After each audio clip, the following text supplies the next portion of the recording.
Nandito yung pangalan ko, binubuisit ako. Kakain nga ako eh. Nagluto tayo ng sinigang. Isa. Hihigil ako sa'yo. Ang sarap ng sinigang. Ang asim. This is my favorite, no? Sinigang. That's for lunch. Actually, ang food namin ngayong umaga, Jollibee. Ngayon, breakfast. Kaya lang, ayoko talaga ng mga hindi healthy foods. Bawal talaga sa akin. Kaya nagluto ako ng sinigang. Nak, ang kulit na. This is our panganay. Oo, ayaw mo naman. Mga panganay ko lagi ako kinukulit. Dati hindi ako naglalagay ng talong sa sinigang, pero one time, kuya ha? Ang sarap ng talong sa sinigang. Sarap naman pala siya. Pinakuluan ko ng gusto yung baboy. Sarap. Lalabas ako mamaya kasi binigyan ako ng kapatid ko ng MacBook. Apple na laptop. Ang problema, hindi ko kayang gamitin ng walang mouse. Sanay ako na may mouse.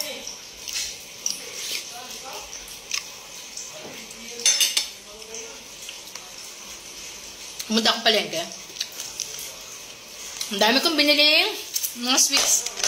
Bawal sa akin yun. Pero tumitikim din ako. Tapos minsan, pag di makontrol, kain, lamon.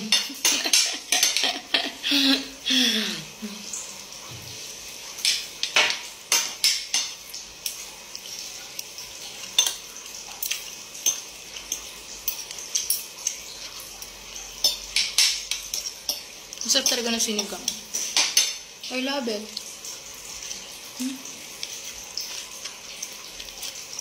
It reminds me of someone. Kaya paborito ko ang sinigang. Lalo nanay ko. Sarap magluto nun.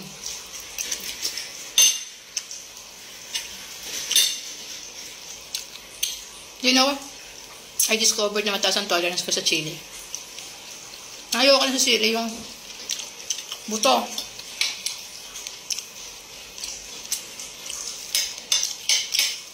Manghang siya.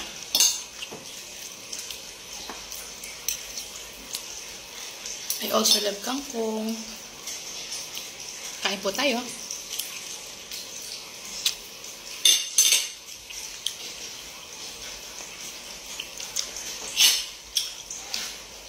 Nung gabi, okay din naman siya pero hindi siya masyadong advisable sa akin.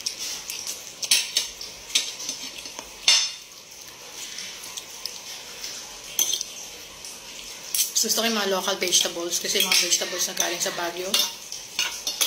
Broccoli. Okay din naman yun. Sinasama ko sa diet. Kaya mas gusto ko yung mga indigenous vegetables like kangkong, talbos.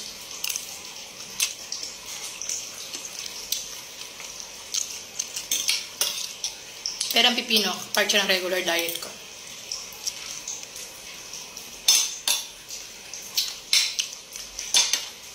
Alisin ko pala sa diet ko nito, itlog. Ako hindi ko sa itlog. Right after my operation, lagi akong 2 itlog araw-araw.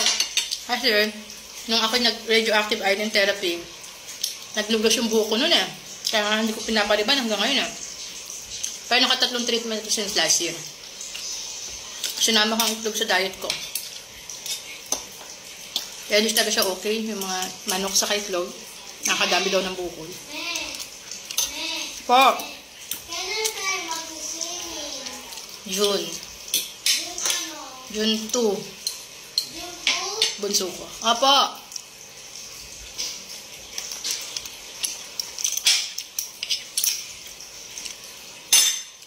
Mas gusto ko ang buto-buto kaya sa laman. Yung pure laman. Kasi yung buto-buto mas malinam na. Kain na po tayo.